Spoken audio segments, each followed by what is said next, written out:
Hi, everyone. Thank you so much for joining this week's conversation. I'm joined with Taylor today, and we had a really cool guest on our show today, Kyle Smith with 87 and Smith.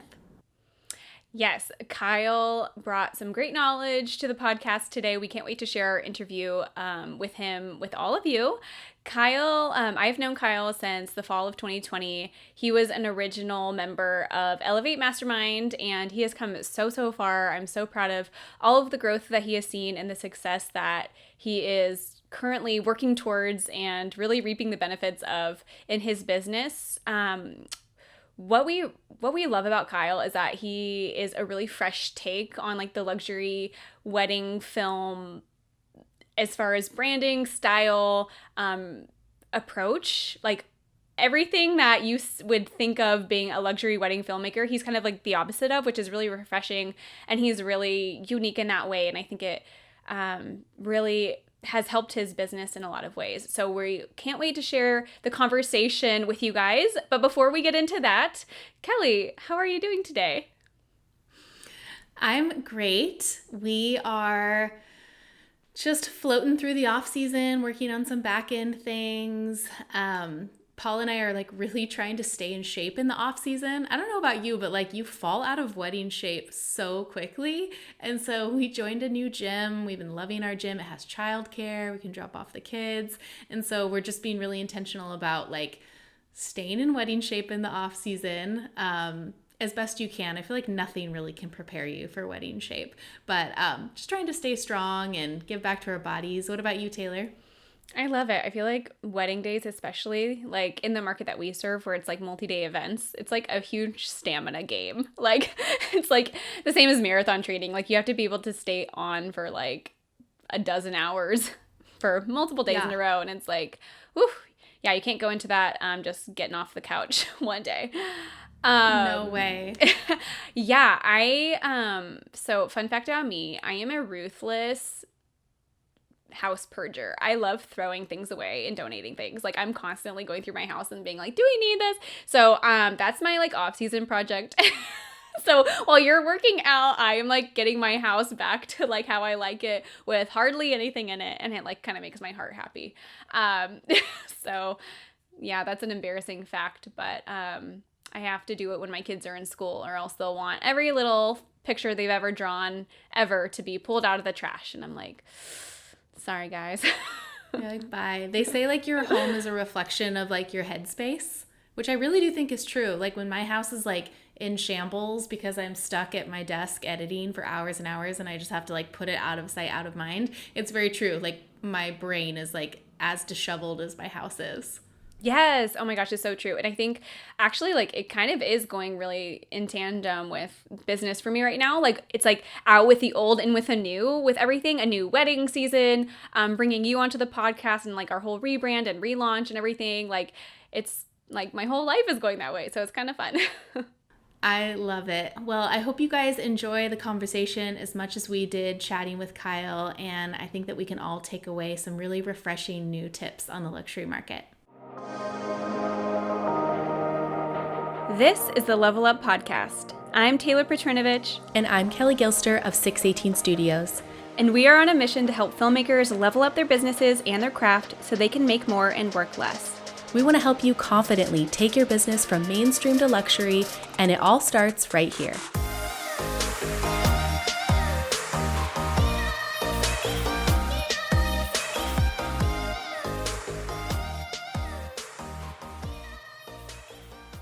Today on the podcast, we are joined by Kyle Smith of 87 and Smith. Kyle, thank you so much for coming on the podcast to chat with Kelley and I today. We are super excited to dive into all things business and filmmaking with you today. Yeah, happy to be here. Excited. So Kyle, where are you based again? Currently, I live in Maryland, but DC is my market, DC, Northern Virginia. So I've been doing DC market for about 10 years now. Nice. Baltimore is kind of like a small hub above me, which is about 20 minutes north. But they kind of like, there's a whole ecosystem of Baltimore market that kind of works amongst themselves. And so I don't really dive into Baltimore much, but DC is kind of the bread and butter. Yeah, we did one Baltimore wedding, like 2019. Yeah. Yeah, it was really fun. It was like really With- different. And with who? With a local planner, or did you just, was it a whole like destination?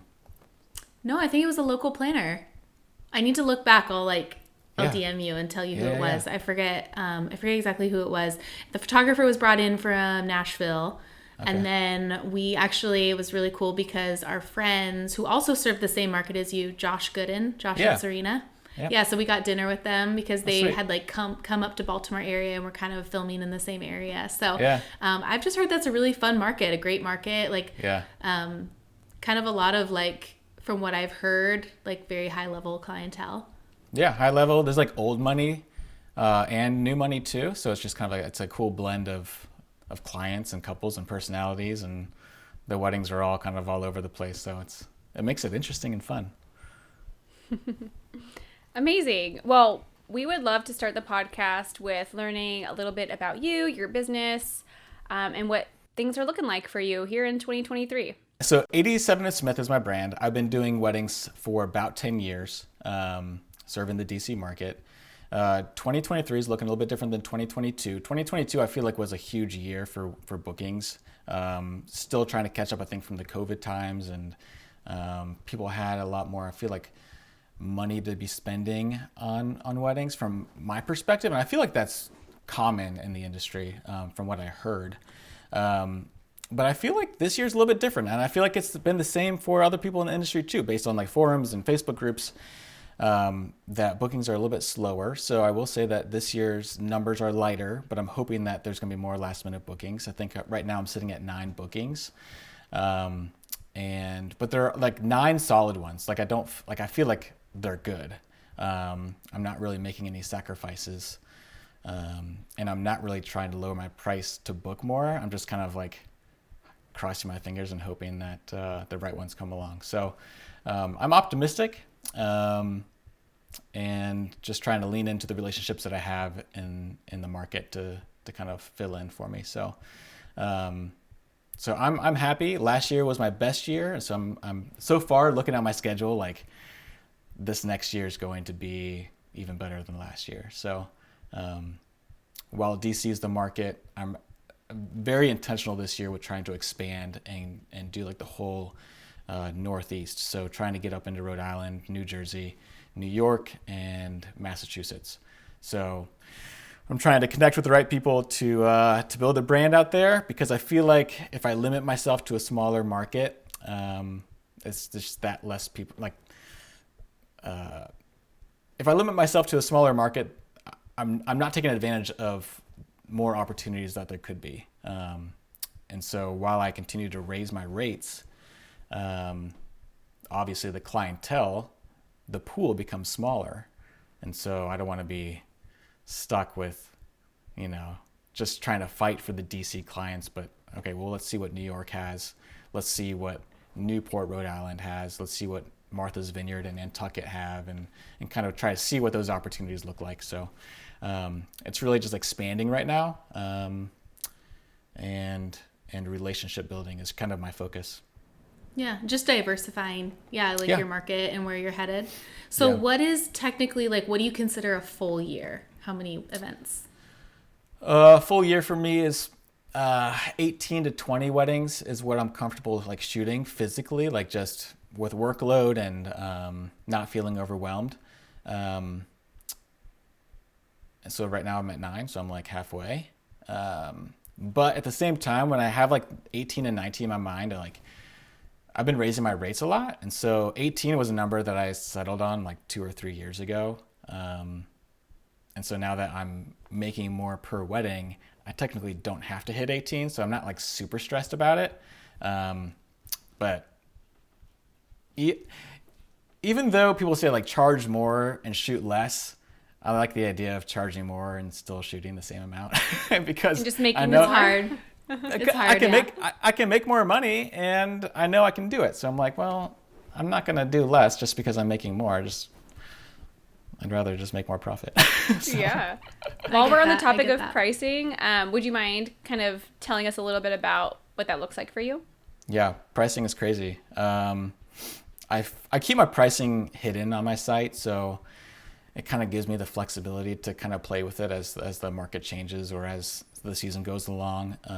There's really no expectations on the front end for clients to see. So on the back end, I have a basically like a set price that I kind of work off of. Currently sitting at 13.5 as a starting rate. And it basically includes like a full day, like 10 hours of coverage, and 3 hours, whether that's rehearsal dinner or like a Sunday brunch. And then from there, you can like kind of add on things. So it comes with like ceremony and highlight and stuff like that. But 13.5 is kind of like my new starting rate, and it's a big jump. Amazing. That's awesome. Big jump from where I was, and so I'm a little bit nervous, but Yeah. I feel like I'm worth it. And so I think some people they will increase their rates and almost have to convince themselves that they're worth that rate.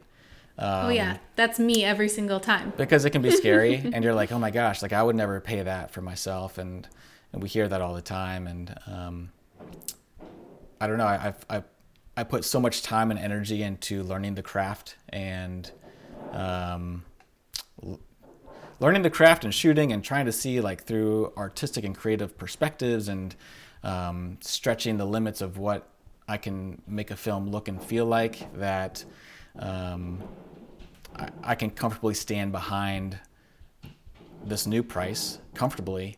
The only thing that makes me nervous is that the clients are there, and believing that the clients are there that have the money to invest in that, because I am the sole breadwinner of the family, and I don't want to be on a road to poverty just because I'm chasing a dollar amount, but I believe in what I'm doing and I feel good about it. So that's kind of where So I'm when at. you make big adjustments like that, and like, do you feel with the planner relationships that you have in the areas that you're serving, do you let them know that that's happening, or have you gotten like any feedback? I know like Taylor and myself, like with her quick growth, like she's talked about outgrowing certain relationships, just because like they're not on the same growth path that she is. And I've kind of experienced that too, like kind of like a break and acceleration, like as far as like I start off maybe with a planner and maybe they accelerate and then I'm kind of behind, but then I catch up, and then vice versa. Like we'll let a planner know like, oh, here's our new rates, and they'll be very transparent. They're like, I don't know if we have any clients that are like willing to spend or have that amount of spend for video, but like maybe we'll be there again in like 2 years. Yeah. So do you kind of feel like that's the same for you, or do you feel like your planners are like, no, you need to be charging this? I have clients for you. So there's one planner in particular who I have a pretty good relationship with that is honest with me. I can go to her and just ask her for feedback with, where do I stand in terms of the competition in our area, considering price point, because she knows the prices of everybody. And at this certain level, a lot of people keep their pricing hidden. But she knows kind of where people land, and she's said like, you are easily one of the best, if not in the area, and this is what your pricing can look like. And so there are planners. I've obviously gone through the growing pains of losing a planner along the way, because I worked myself out. I had a conversation with her recently, and she was like, what are your rates again? And I told her. She goes, whoa, I didn't know you got so expensive. And I haven't heard from her since, and that's fine. That's what happens, and that's okay.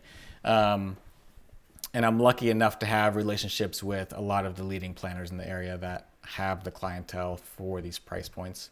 In terms of like letting them know, in the past I have not really kept people, I guess, in the loop, which maybe I probably should have. I think it's good for them to know where I stand. I do give them a link to my back end that kind of has pricing for them to see, and I tell them like, this is where the updated pricing is going to be found. So that way, if like things do change, they can always just click the link and be like, oh yeah, here's Kyle's packages or starting rates, and so they don't have to always reach out and ask. But I probably will make some kind of announcement that's going to be scary too, right? Because that kind of like Now you're solidifies set. things. Yeah, you're like, oh, I made the announcement, so official. there's no going back now. But yeah. Kyle, I just have to say, I'm so proud of you. Honestly, like, I'm so proud of you. I met you in the fall of 2020. You were one of the original Elevate members, and your growth has been so fun to watch. I love your business for so many reasons. You're very, very different from what I think a lot of people consider to be quote unquote like a luxury filmmaker. Like, your style is so different. Like, you don't do a lot of gimbal movements, like a lot of static shots, very, very strategic framing, like beautiful framing of your films. Like, color is so different. Like, and I think that you're such an amazing example of it's good to be different. You know, you don't always want to blend into the crowd or give people what they think they want. Sometimes being not an anomaly, but more unique can really slingshot you forward. So sorry if I kind of took that conversation in a 180. I didn't really intend on saying all of that right now. But anyway, it's just been so fun to watch you grow over the last 2.5 years. Yeah. Is that correct? Math? Yeah. Wow. And Elevate was huge for me too. I mean, I felt like I had a good idea as to who I was as a brand going into Elevate. And I'm very like particular when it comes to education, especially when in like the video world, because no one really presents a lot of education because they're like, oh, you got to join in order to like know what we're all about and what we're going to teach you and the nitty gritty of things. And there's a lot of stuff that's aimed for beginners. And I was like, I know I'm not a beginner. I don't want to get it, invest into something that where I leave and I'm like, I know all this stuff already. But there was something about you and your program that I was like, I didn't have to think twice about it. I was like, this is what I need to do. And it was a great program to run into. And I still, I know I read all the guides and everything still, because there's always something to learn, no matter like how good you think you are. I feel like there's still room to grow. There's still things and new perspectives and new people coming in and sharing what they're going through. And even if it's not something that I'm going through, but I can help maybe shed some light on my experience, because I think that, like all of our paths to success look different. There's not like a one way. There's no magic pill. I think for success, there's so many different avenues you can find success doing a million different things. Like Kelley, the way you got to where you are is not the same that Taylor got, where you got, and there may be some similarities along the way, but like you kind of can just like make your own path, which is why I think I love this business, is because you can kind of forge your own path and make success happen for you if you're intentional and strategic. And I don't know, it's fun. And So Kyle, I did have one question. Like, now here you are, you're starting at 13.5, which is so incredible. What are some very strategic things that you have done in your business where you can look back and say, like, I don't do this anymore 3 years ago that I do now, or like I stopped doing this when I started serving a new level of the market? That's a good question. And I think I saw this come up a few weeks ago in a Facebook group about things that maybe we've shifted or we started doing that we don't do anymore. And I sat back and I was trying to think about it, and I feel like there's not been a single large thing that I've stopped doing. I think there's been a lot of small things that I've added on to what I've been doing instead. One of which is realizing and recognizing the importance of relationships with planners. I've always known photographer relationships were good because you're working with them all day side by side. And the planner kind of comes and goes throughout the day. And so recently, knowing that trying to get into the luxury world, it's a relationship game. You have to have a good product. That's kind of like a given. But you have to know how to work with people. and you have to have the personality to go with it, and really feeding the relationship with the planners, because they are really like the gatekeepers, and it's almost like the planner at this point is the client, even though the couple is getting the film. And so knowing that going into weddings and really shooting the details more, because before I was like, I'm a creative, I don't need to shoot the details. They're there, they'll be in the background, but I'm not gonna like make a highlight film that's just like detail heavy that like features the couple. I'm gonna make a couple film, and I might show the flowers if you know, if I find a clip that I like. But now I'm trying to be more intentional with the clips that I'm putting in, knowing that the planner is going to enjoy this as well. And at this point in weddings, the investment level in those designs are at a point where like there was so much intention behind that aspect of the wedding that you kind of have to include it, because like that was a sit down at a table, let's talk about this floral display at the ceremony. It means something to the couple. And so I'm trying to be better at putting that in, as much as like maybe I don't personally like care about it. From a creative perspective, I know that there's, I don't know, there's importance to it, and prioritizing the planner in terms of like creating a social reel for them, almost like the next day, that is just detail heavy. So during the day, shooting specifically for the planner.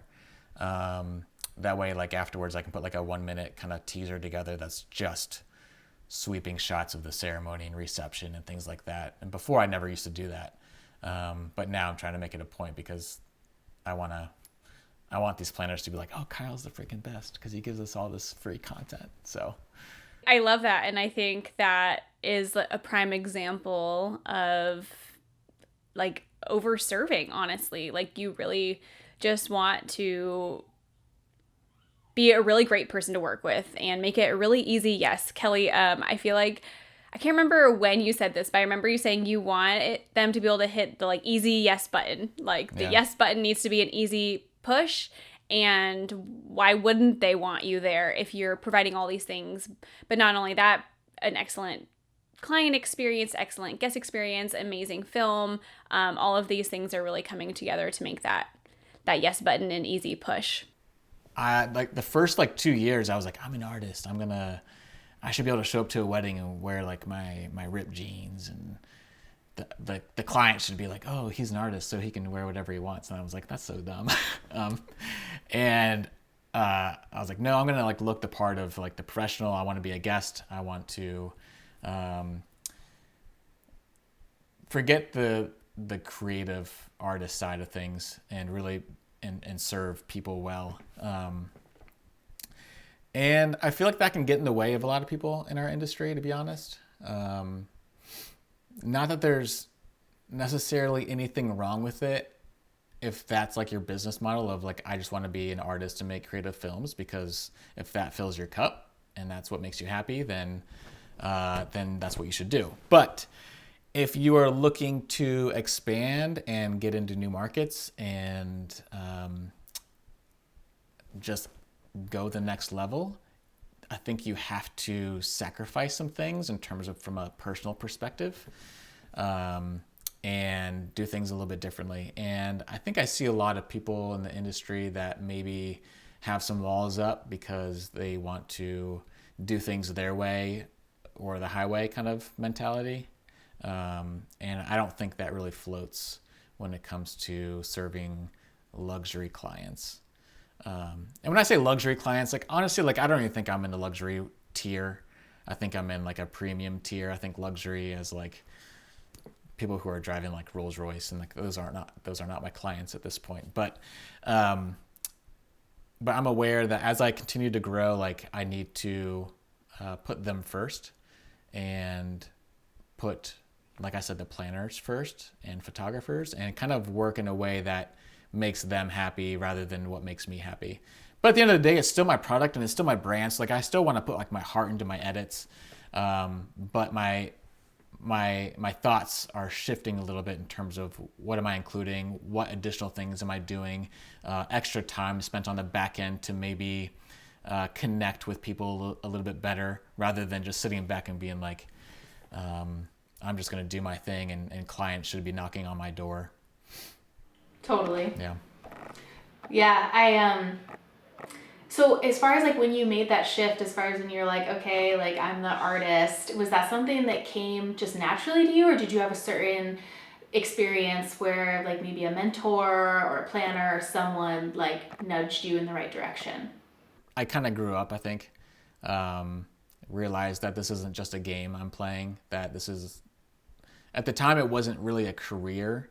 I was still young, I was not fresh out of college, but almost fresh out of college. And I was just like doing my thing, just trying to even figure out if weddings was something that I was interested in doing full time. And I've always enjoyed like looking sharp, and I was like, I have the opportunity to like wear a suit. Like, why don't I just do this? And people started complimenting me more on my appearance when I was showing up at weddings. And I was like, I'm going to make this kind of like a game where like I want to go to every wedding and have like 3 compliments from either the planners or guests being like, oh dude, like nice suit.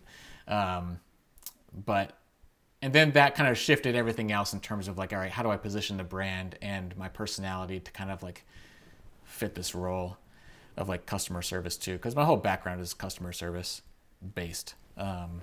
So I understand kind of running the business as a, almost viewing it like I'm in like the people business, but I'm doing like this film thing on the side, and it's like a healthy balance of both.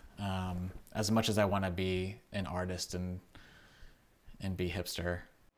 And I think that like there's space for that, and like there's so many like passion projects that we can do to fill our artist cup. But I love what you said about like I'm in the business of like people and serving people, because I mean that's exactly how Paul and I have aligned 618 Studios, is like we're here to serve the team, the wedding team, and the clients, and we can deliver a great product as well. But it comes first. The experience comes first, and the film comes next. And so I think that that's really smart that you've done that. And I think that for those listening, like just taking a really good hard look at like, are you proud of the way that you're serving your clients? Like, are you proud of the product? Is there some give and take that, maybe can be done in order to set yourself apart from other filmmakers that are in your same area?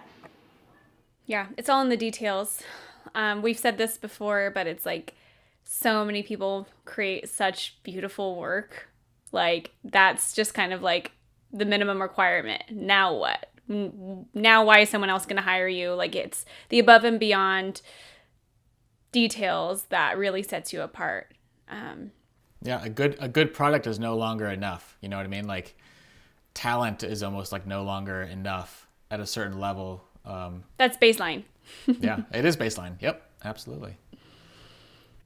Yeah, I would love to hear about your experience. We kind of hinted at this before, but you are an artist, obviously, and with that comes stylistic choices and a journey in developing your style over time. And I did say that your films look a lot different from a lot of other people who find great success in the industry. And I would love to hear kind of about your journey in honing in on your style and kind of what that looked like on an internal level.